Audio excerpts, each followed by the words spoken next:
Hana Kim pulled her thick coat tighter around her body as the cold wind cut through the air. The frozen planet of Kepler 442b was not a friendly place. Ice covered everything as far as she could see. The trees looked like glass sculptures, and the ground crunched under her boots with every step. She was 19 years old and studying alien life forms at the human colony. Most people thought she was crazy for choosing this cold, empty world for her research. But Hana loved discovering new things. She had been walking along the Nara River for 3 hours, looking for signs of life under the ice. The other students back at the colony were probably sitting by warm fires right now. They thought field work was boring and dangerous. Hana disagreed. She believed the best discoveries happened when you got out and looked for them yourself. Her scanner beeped softly in her hand. She stopped walking and looked at the small device. The readings showed something strange ahead. Something big was under the ice near the riverbank. Hana walked faster toward the signal.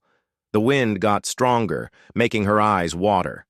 She wiped them with her gloved hand and kept moving. The scanner beeped faster as she got closer to whatever was hidden beneath the frozen surface. Then she saw it. A huge shape stuck out from the ice like a mountain, but it was not rock or metal.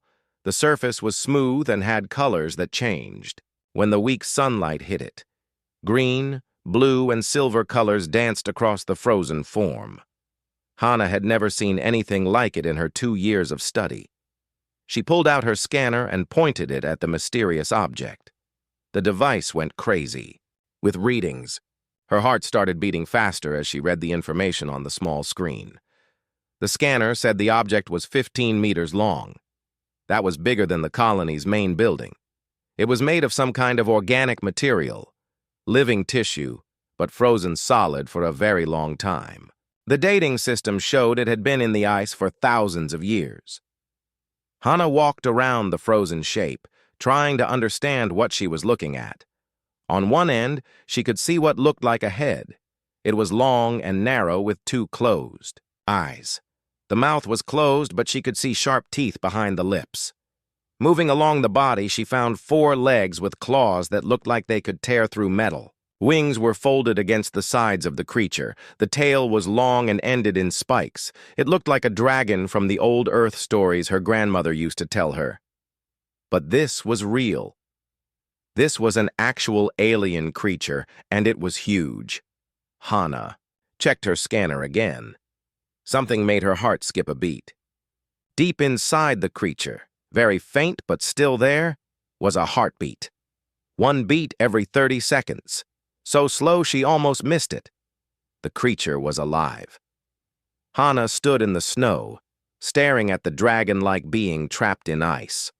Her mind raced, with questions. How long had it been frozen? Where did it come from? Was it the only one of its kind? She knew what the rules said. Any new life forms had to be reported to the colonial authority immediately. Scientists would come and study the creature in a lab. They would cut it apart to learn how it worked. But something about this felt different. The creature looked peaceful, not dangerous. Its eyes were closed like it was sleeping. Hana had studied many alien species, but they were all small creatures, bugs and tiny fish-like animals. Nothing had ever shown signs of real intelligence. This creature was different. She could feel it somehow. Hana made a decision that would change everything. She was going to try to wake it up. She pulled her portable heating unit from her backpack. The device was meant to warm her hands and feet during long research trips. It was not designed to melt tons of ice, but Hana had to try. She set the heater to maximum power and placed it against the ice covering the creature's head. Steam rose into the cold air as the ice began to melt. Water ran down the sides of the frozen form. The work was slow and dangerous. If the creature was hostile, she would be in trouble when it woke up. If the colonial authority found her, she would be arrested for breaking first contact rules. But Hana could not leave a living being trapped in ice. Hours passed. The sun began to set, making the air even colder. Hana's fingers were numb even inside her thick gloves. but she kept working. The ice around the creature's head was almost gone. More steam rose as the heating unit worked. Hana could see the creature's scales more clearly now. They were beautiful. Each one was perfect and caught the light like jewels. The creature's skin was not gray or brown like she expected. It had deep blue and green colors that seemed to glow. As the last of the ice melted away from the creature's face, Hana stepped back. She held her breath and waited. Nothing happened.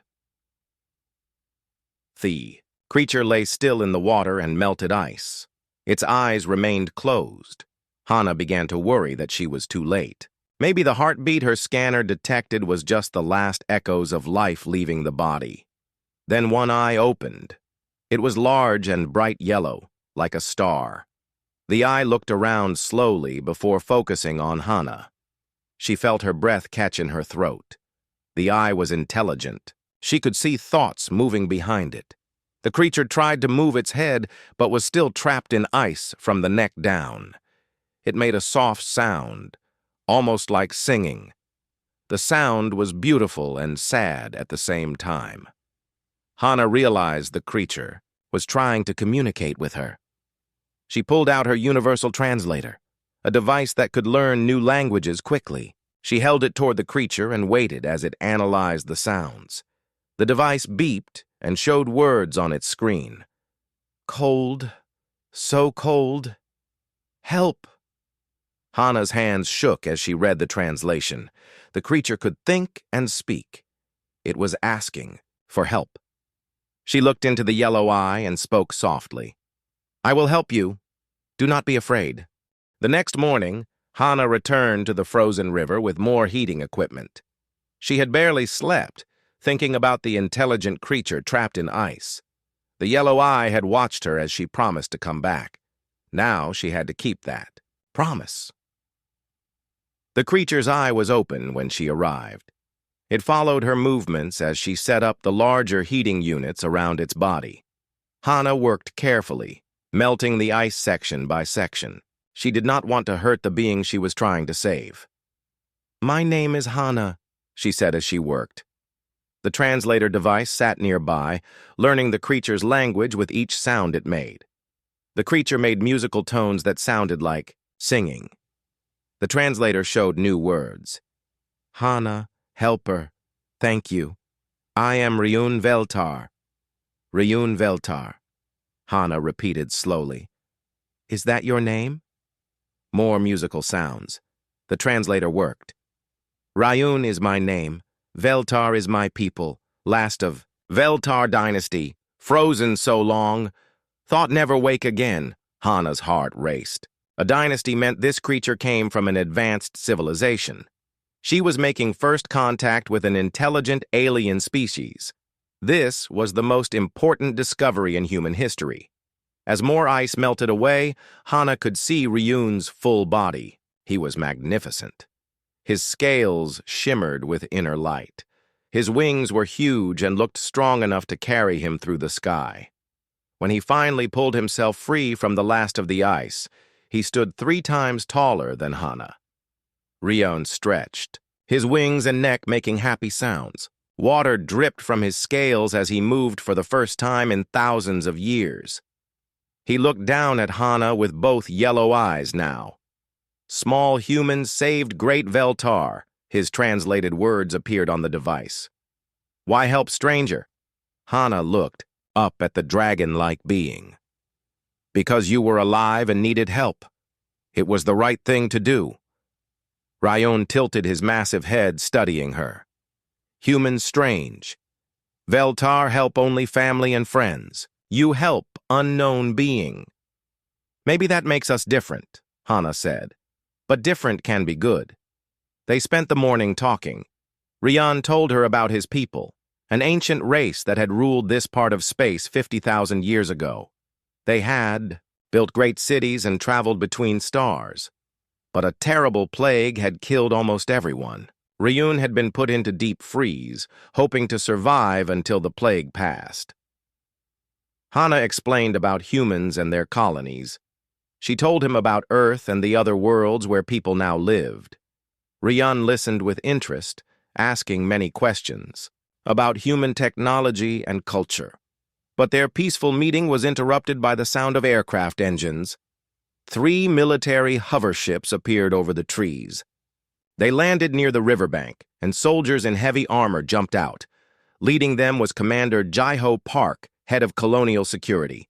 "Step away from the alien creature, Kim," Commander Park ordered through his helmet speaker. "You are under arrest for violating first contact protocols." Hana moved to stand between the soldiers and Ryun. "He is not dangerous. His name is Ryun, and he is intelligent. We were just talking." "That makes it worse," Park said. "Unauthorized contact with alien intelligence is a serious crime. You could have started a war."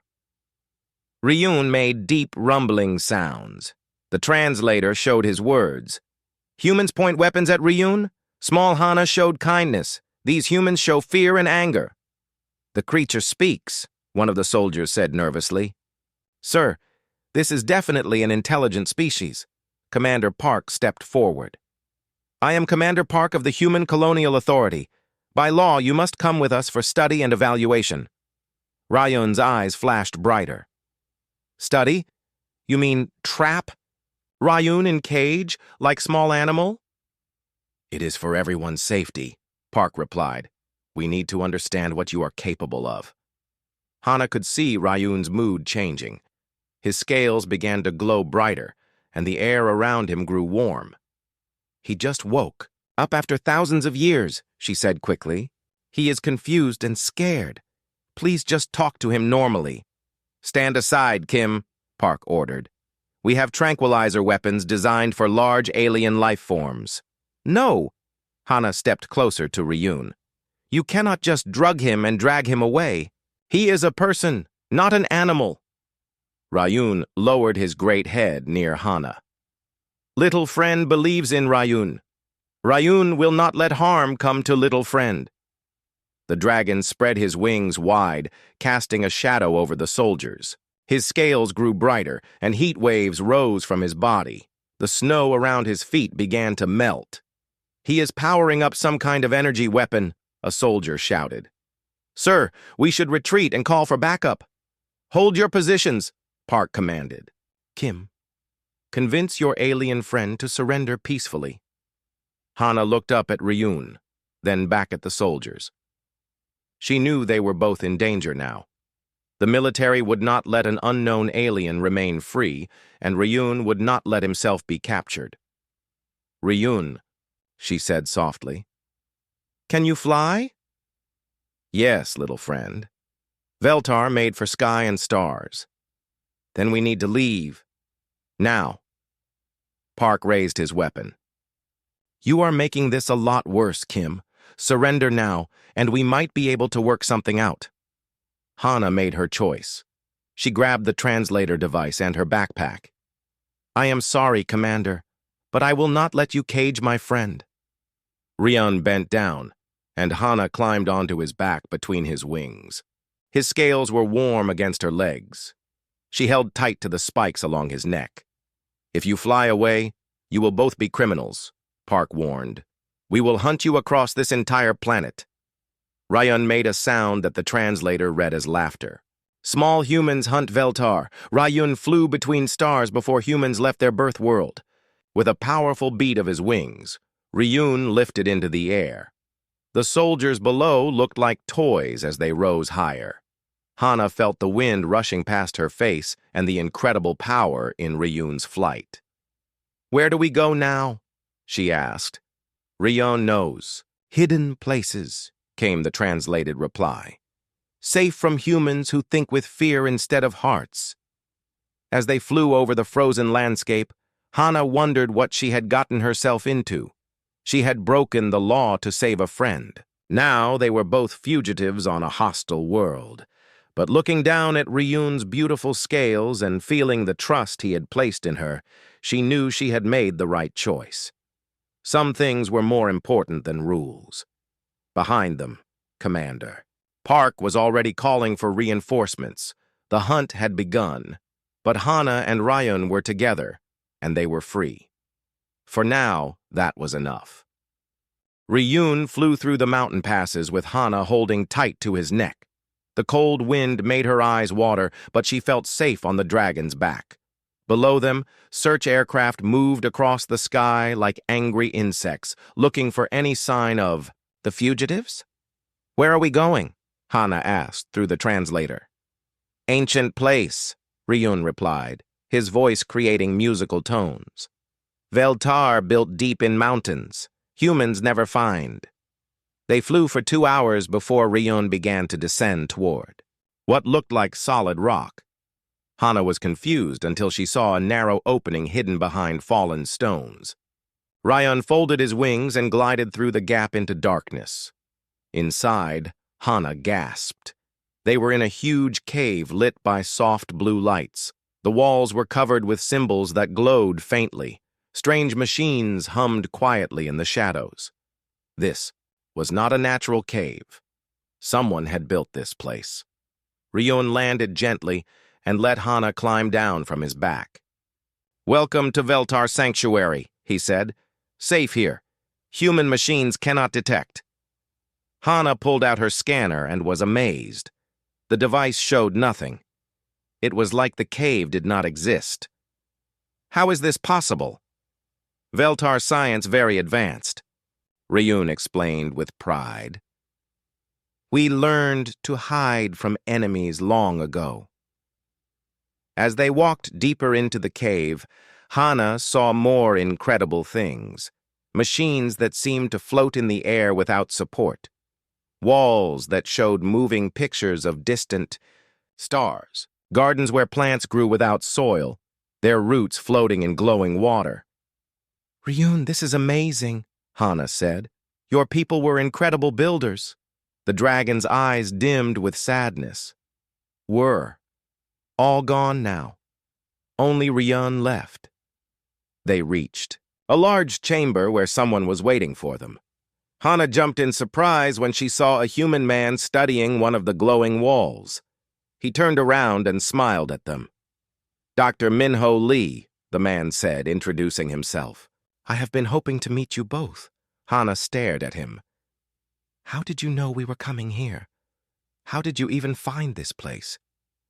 Dr. Lee was a thin man with gray hair and kind eyes. He wore old clothes and carried a bag full of strange devices. "I have been studying Veltar ruins for 5 years," he explained. "The colonial authority thinks I am just a crazy old archaeologist looking at rocks. They do not know what I have really discovered." Ryun studied the human carefully. "You know of Veltar?" "I know much about your people," Dr. Lee replied. "I have learned to read some of your language. I know about your great cities and your science, but I also know about the plague that destroyed your empire." The word plague made Ryun's scales darken. "Dark time, killed everything, turned worlds to dust." Dr. Lee nodded grimly. "Yes, and I have bad news.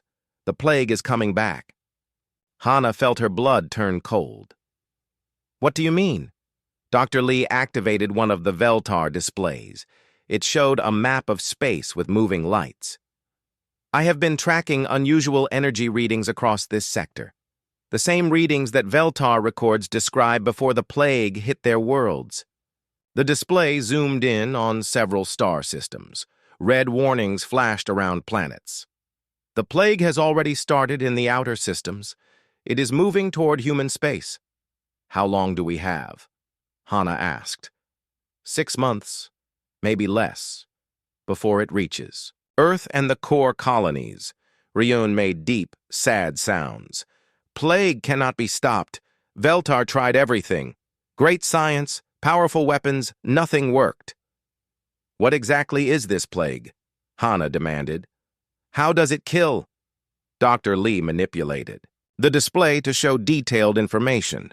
"It is not a disease like humans understand. It is something that attacks the basic structure of complex life. It makes the atoms in living things fall apart."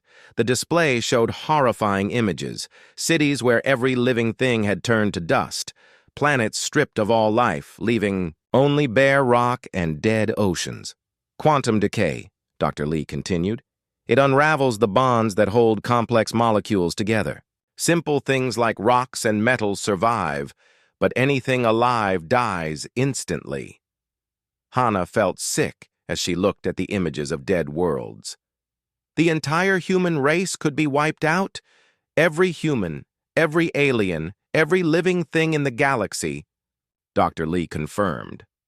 Unless we can find a way to stop it. Ryun's wings drooped with despair. Veltar had 50,000 years to find answer. Failed. Humans have only months. But Hana was not ready to give up. She studied the Veltar records on the display. "Show me everything your people tried," she demanded. For hours, they went through the ancient files. The Veltar had indeed tried everything. They built giant shields around their planets. They created new weapons to fight the plague. They even tried to run away to other galaxies. Nothing had worked. "Wait," Hana said suddenly. "Dr. Lee, you said the plague attacks complex life, right?" "That is correct. But humans are different from Veltar. Our brains work differently. Our bodies are built differently. Maybe the plague affects us differently too." Ryan lifted his great head with interest. "Little friend thinks humans might survive?" "I do not know," Hana admitted. "But we have to try. Show me how Veltar brains work, compared to human brains." Dr. Lee pulled up biological data on both species. Hana studied the information carefully. Veltar brains were larger and more complex than human brains. They could process information faster and store more memories. But human brains had something different. They had chaotic patterns that Veltar brains did not have. Humans could think in ways that were not logical. They could make connections that made no sense but somehow worked. "Dr. Lee," Hana said excitedly, "what if the chaos in human thinking could resist the quantum decay?" "That is impossible," Dr. Lee replied. "Chaos would make the decay worse, not better." But Ryun was looking at Hana with new interest. "Small friend thinks different than Veltar.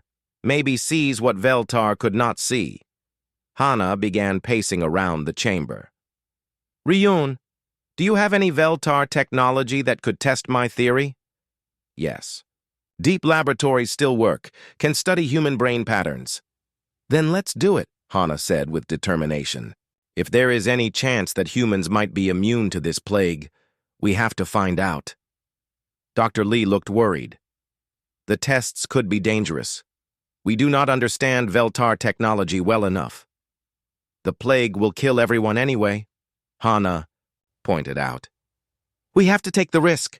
Ryun spread his wings proudly. "Little friend has courage of great warrior. Ryun will help." As they prepared to descend deeper into the ancient facility, Hana felt both fear and hope. She might be wrong about human immunity. The tests might hurt her or worse. But she had to try. Somewhere in the differences between human and Veltar minds might be the key to saving both species. The future of all life in the galaxy might depend on what they discovered in the depths of the Veltar sanctuary. Deep in the Veltar laboratory, Hana sat inside a strange machine that looked like a crystal egg. Soft lights danced around her as the ancient device scanned her brain. Ryun watched the readings on floating displays, while Dr. Lee tried to understand. "The alien technology. What do you see?" Hana asked from inside the scanner. Ryun's eyes glowed with excitement. "Human brain very different from Veltar. Chaotic patterns everywhere. Should not work, but does work." Dr. Lee joined his assistant, Sora Choi, who had arrived that morning. Sora was a young engineer who specialized in adapting alien technology for human use. She looked at the scanner readings with amazement. "This is incredible," Sora said. "The human brain creates quantum noise, random patterns that interfere with organized energy." "Is that good or bad?" Hana asked. "For the plague, it might be very good," Dr. Lee replied. "The quantum decay works by creating perfect order in atomic structures, but chaos disrupts order." Hana climbed out of the scanner, feeling dizzy but hopeful. So human brains might actually resist the plague? Ryun made musical sounds of agreement. Yes. Veltar brains too ordered. Too perfect. Plague destroyed order easily. Human brains already chaotic. Nothing for plague to organize. Sora was already working on one of the Veltar computers. If this is true, we might be able to build defenses based on human brain patterns. They spent the next 3 days studying the data. Hana submitted to dozens of tests while Ryun shared everything his people knew about the plague. Dr. Lee and Sora worked together to understand how human quantum chaos could be turned into a weapon against the cosmic disaster. On the 4th day, they made a breakthrough. "Look at this," Sora said excitedly. She had connected human and Veltar technology in ways that should not have worked. If we amplify the chaos patterns from human brains and broadcast them through Veltar energy systems, we can create a field that blocks quantum decay. Hana studied the rough device Sora had built. It looked like human electronics had been stuck together with Veltar crystals using tape and wire. Will it actually work? Only one way to find out, Dr. Lee said. But we need to test it safely. Ryun activated another section of the laboratory. Inside a sealed chamber, he created a small sample of the plague using ancient Veltar records. The deadly energy appeared as a dark cloud that made everything it touched turn to dust. "Now we see if human stubbornness can save galaxy," Ryun said, with what sounded like a laugh. Sora activated her improvised device. The human Veltar hybrid technology hummed and sparked. Energy patterns from Hana's brain scans were amplified and projected into the test chamber. For a moment, nothing happened. Then the dark plague energy began to flicker and fade. Within minutes, it completely disappeared. "It worked!" Hana shouted. "The chaos field destroyed the plague!" But their celebration was interrupted by loud sounds from outside the mountain. Aircraft engines and marching boots echoed through the hidden entrance. "They found us," Dr. Lee said grimly. Commander Park's voice echoed through the caves from amplified speakers. "Dr. Lee, Kim Hana, you are completely surrounded. Come out peacefully, and no one will be hurt." Ryun growled deep in his throat. "Humans come with fear and weapons again." "Wait," Hana said. "Maybe this is good. Commander Park needs to know about the plague. If we can convince him we are trying to save everyone, maybe he will help us." "Worth trying," Sora agreed. "We cannot build a planetary defense system alone." They walked through the caves toward the entrance. Ryun had to duck low to fit through some passages. When they emerged into daylight, they found 50 soldiers waiting with weapons pointed at them. Commander Park stepped forward in his battle armor.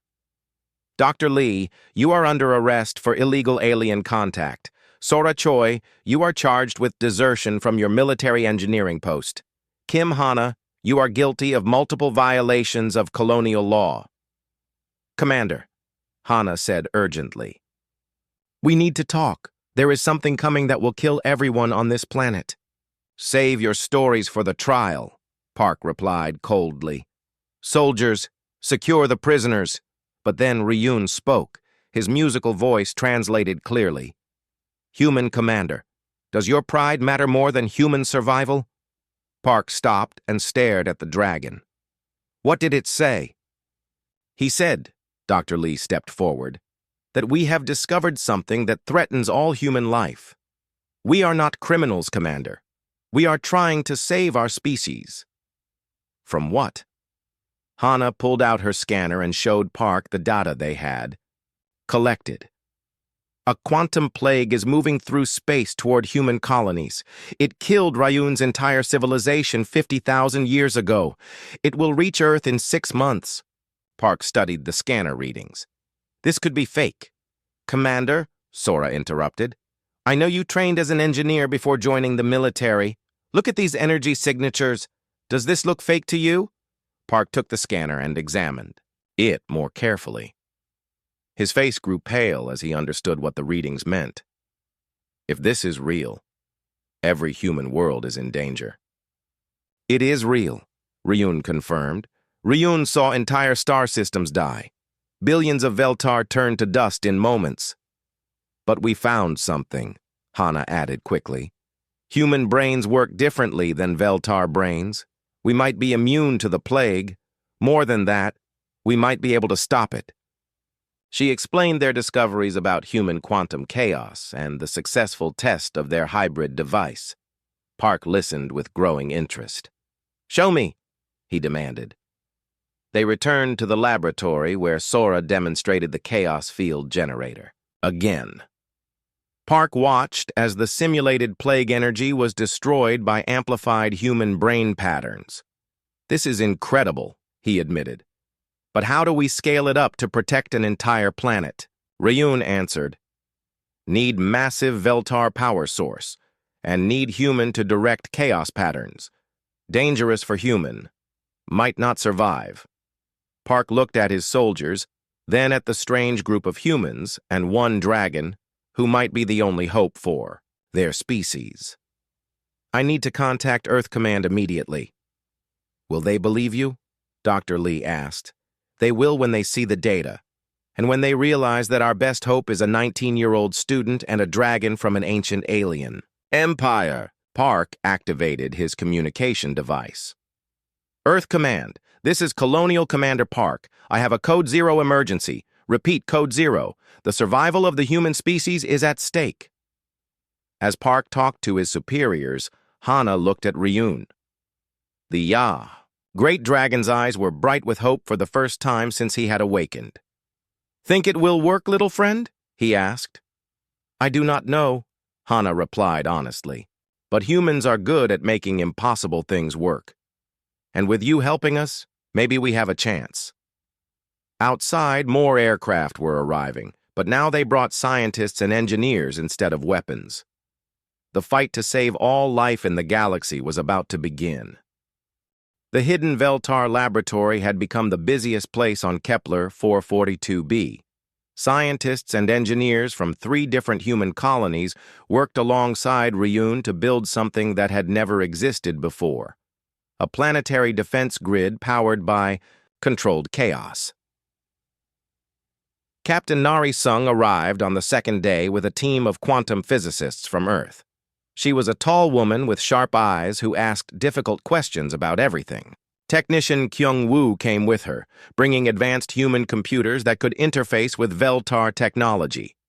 "Explain to me again why this will work," Captain Sung demanded as she studied Sora's improvised device. Hana stood next to the chaos field generator they had built. "The plague destroys life by forcing perfect order into atomic structures.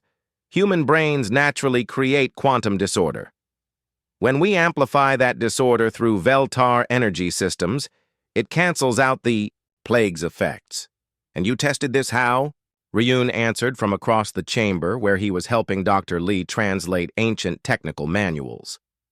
"Created small plague sample in laboratory. Human chaos destroyed it completely." Captain Sung looked skeptical. "A small sample in a controlled environment is very different from stopping a galactic disaster." "Which is why we need the planetary grid," Commander Park explained. He had been working without sleep for 2 days, coordinating between human and Veltar technology teams. "If we place chaos field generators at strategic points around the planet, powered by the main Veltar energy source, we can create a protective barrier." Technician Kyung-woo looked up from the computer system he was building. "The power requirements are enormous. According to my calculations, we need an energy source equivalent to a small star." "Veltar technology can provide," Ryun said confidently. "Ancient power cores still active deep in planet, built to last millions of years." Sora had been quiet for hours, working on the technical details. Now she spoke up with worry in her voice.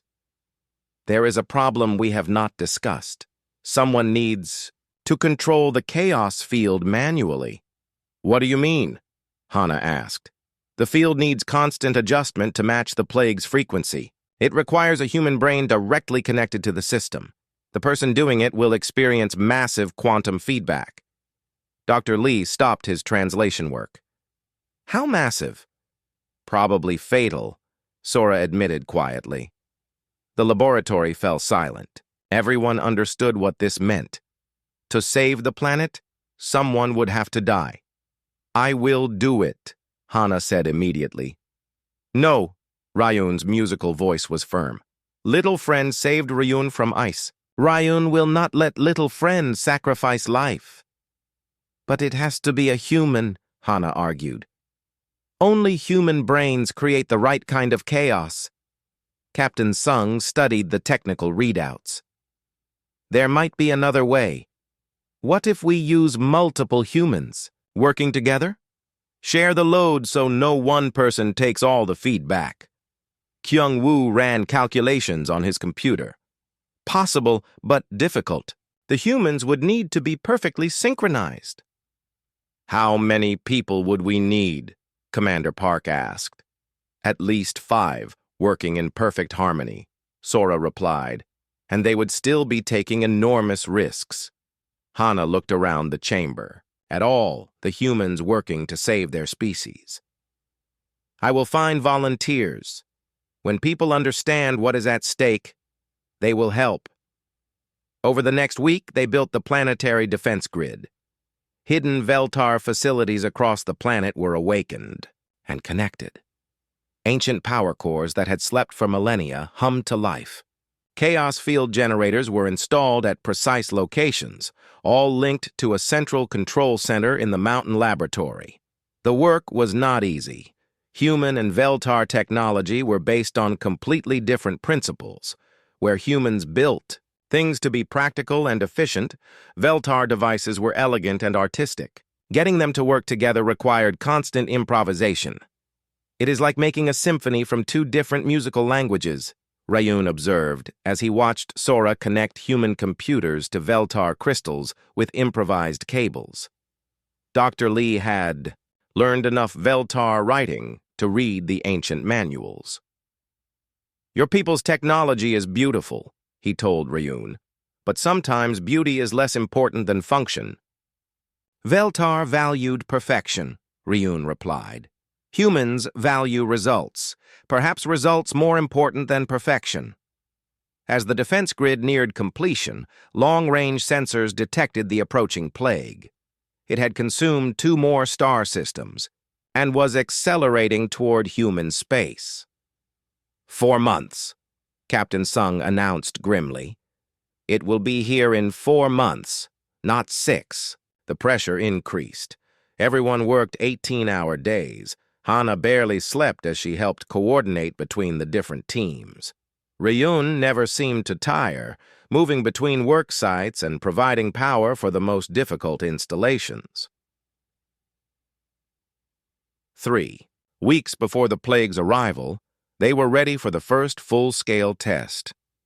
Hana sat in the control chair, surrounded by quantum field generators and neural interface equipment. 4 other volunteers sat in similar chairs around her. Sora, Kyung-woo, and 2 other engineers who had volunteered despite knowing the risks. Remember, Dr. Lee said as he checked their equipment, you need to think chaotically but work together. Let your minds create disorder while staying connected to each other. How exactly does one think chaotically on purpose? One of the volunteers asked nervously.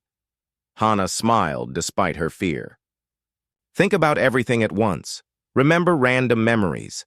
Let your thoughts jump around. Be as disorganized as possible while still listening to each other. Ryun positioned himself at the Veltar power core. Ready when humans ready. Commander. Park activated the monitoring systems. Beginning test sequence. All stations report ready. Control team ready, Hana confirmed. Power core ready, Ryun announced. Grid network ready, Captain Sung reported from the main control panel. Initialize chaos field generation, Park ordered. The ancient Veltar systems came alive with power. Energy flowed through crystalline conduits into the human-built control systems. Hana felt the neural interface connect to her mind, and suddenly, She could sense the thoughts of the 4 other volunteers. "Now," she said, "let chaos reign." All 5 humans began thinking as randomly as possible. Childhood memories mixed with mathematical equations. Dreams blended with technical specifications. Their minds created a storm of mental noise that the Veltar systems amplified and broadcast across the entire planet. For 10 minutes, they maintained the field. Monitoring stations reported successful coverage of the entire world. The defense grid worked. When they shut down the test, all 5 volunteers were exhausted but alive. "It worked," Sora gasped, pulling off her neural interface. "We actually did it." Ryun's scales glowed with pride. Humans and Veltar together achieve what neither could do alone. But their celebration was interrupted by urgent signals from the long-range sensors. "The plague has changed course," Captain Sung announced with alarm. "It is moving faster and heading directly for us." "How long do we have?" Hana asked. 3 weeks. The final phase of their desperate plan was about to begin. The quantum plague arrived like a storm made of darkness. From space, it looked like a black wave washing across star systems, leaving dead worlds behind. Long-range sensors showed it had consumed everything in 3 nearby systems before turning toward Kepler 442b. In the mountain laboratory, Hana and her team prepared for the most important battle in galactic history. The planetary defense grid was ready. 5 control chairs surrounded the central command station where Ryun waited at the massive Veltar power core. All stations report. "Ready?" Commander Park announced. "Grid coverage at 100%. Power core stable." Captain Sung monitored the approaching plague from her station. "Contact in 30 minutes. The wavefront is enormous. It covers half the solar system." Hana looked at her 4 volunteers, Sora, Kyung-woo, and engineers Boram and Dae-hyun. They had all known this moment might be their last. "Remember, we think chaotically, but stay connected. Let our minds be the storm that breaks their perfect order." "Little friend," Ryun's musical voice called to her. Ryun honored to fight beside. "Humans. Whatever happens, Veltar will remember human courage." Dr. Lee checked the neural interfaces one final time. "The feedback will be much stronger than during tests. If anyone wants to withdraw, now is the time." None of the volunteers moved. "Then may fortune favor the bold," Dr. Lee said quietly. The plague struck the outer edge of the solar system 27 minutes later. Monitoring stations went silent one by one as the wave of quantum decay swept toward them. Moons and asteroids remained untouched, but every probe containing complex electronics simply stopped working.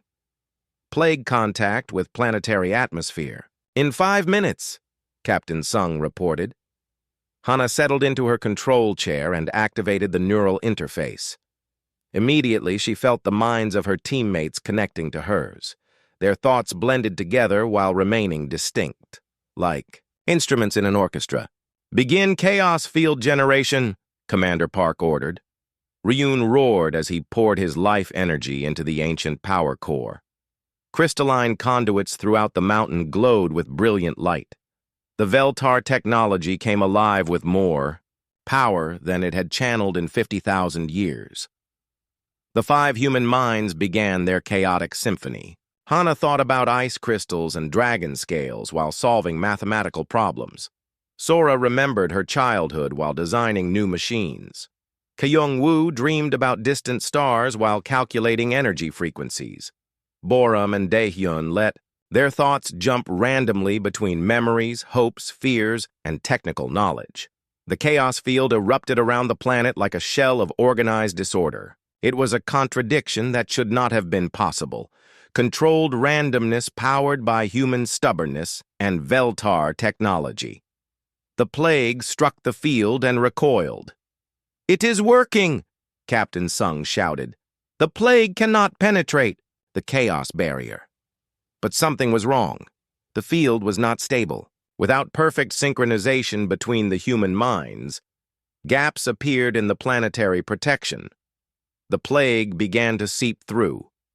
Field collapse in Sector 7, Dr. Lee reported. The chaos pattern is breaking down. Hana felt the strain as she tried to maintain her chaotic thinking while coordinating with the others. The neural feedback was like lightning in her brain. She could sense that her teammates were struggling too. "Cannot hold pattern much longer," Kyung-woo gasped through the interface. The plague pushed harder against their defense. Where it touched the planet's surface, the ground turned to dust. Forests became empty fields. Even the ice began to decay. "Chopper. Need more power," Hana said desperately. "Ryun giving everything," the dragon replied, his voice strained with effort. Then Hana made a decision that surprised everyone, including herself. Instead of trying to control the chaos more precisely, she let go completely. She stopped fighting the randomness in her mind and embraced it totally. "Everyone, stop trying to control your thoughts," she called to her teammates. "Just let chaos happen. Trust each other completely." It went against every instinct they had as engineers and scientists. But they followed Hana's lead. All 5 minds released their need for control and let pure chaos flow through the neural interfaces. Something incredible happened. Instead of falling apart, the chaos field became stronger. The random thoughts of 5 humans created patterns that were unpredictable but somehow perfect. Like a jazz band where each musician played whatever they felt while staying in harmony with the group. The strengthened chaos field not only stopped the plague, but began to push it back. The wave of quantum decay, faced with pure randomness that it could not organize, started to break apart. "The plague is retreating," Captain Sung announced in amazement. "It is actually retreating from our world." But Hana sensed something even more remarkable happening. Through the neural interface, she could feel the chaos field extending beyond the planet. The combined power of human disorder and Veltar technology was reaching out to touch other worlds. "Ryun," she called, "can you channel more power? I think we can do more than just protect ourselves." The dragon understood immediately. "Yes, little friend, Ryun feels it too. We can heal what plague damaged." Working together, they pushed the chaos field farther into space. Where it touched the dead worlds left by the plague, something amazing occurred. The quantum decay began to reverse. Dead planets started showing signs of recovery. Atoms that had been broken apart began to reconnect. The plague, faced with a force of pure creative chaos that it could not understand or defeat, collapsed entirely. The wave of destruction that had consumed entire star systems simply dissolved into harmless energy. When it was over, the 5 humans collapsed in their chairs, exhausted but alive. Ryun's scales had dimmed from the enormous effort, but his eyes glowed with joy. "We did it," Sora whispered. "We actually saved the galaxy." 3 days later, Ambassador Taeyang Kim arrived from Earth with a full diplomatic mission. Hana's older brother had been chosen to negotiate the first official treaty between humans and the Veltar. "I am proud of you, little sister," Taeyang said as he hugged Hana. "But next time you decide to save the galaxy, perhaps send a message first." Ryun had recovered his strength and was amazed by the human response to their victory. Instead of demanding rewards or recognition, the humans immediately began planning how to share their technology with other species that might face similar threats. "Humans very strange," Ryun told Ambassador Kim. "Win great victory, then think only of helping others." "That is what makes us human," Taeyang replied. "We are stronger together than apart." The formal alliance between humans and Veltar was signed in the mountain laboratory where their friendship had been forged. Ryun agreed to help establish joint colonies where both species could learn from each other. But for Hana, the most important moment came when she was appointed as the first human Veltar liaison. Her job would be to explore the restored worlds with Ryun, helping other species who had survived the plague to rebuild their civilizations. As they prepared for their first diplomatic mission together, Ryun looked at his small human friend with deep affection. "Little friend taught Ryun important lesson," he said. "Sometimes the most powerful force in universe is simply refusing to give up." Hana climbed onto Ryun's back as they prepared to fly to their ship. "You taught me something too. That being different from each other makes us stronger, not weaker." Their ship lifted off from Kepler 442b, carrying them toward the restored worlds, where new life was beginning to flourish. Behind them, human and Veltar scientists worked together to understand the chaos technology that had saved the galaxy. The plague was gone, defeated not by superior weapons or perfect strategy, but by the simple human refusal to accept the impossible. And in the aftermath of their victory, two very different species had learned that the universe was full of wonders when approached with courage, kindness, and an open mind. In the end, that was what happened next. A galaxy where different species worked together, where ancient wisdom combined with fresh thinking, and where a human girl and a dragon proved that friendship could overcome any obstacle. The future was bright with infinite possibilities.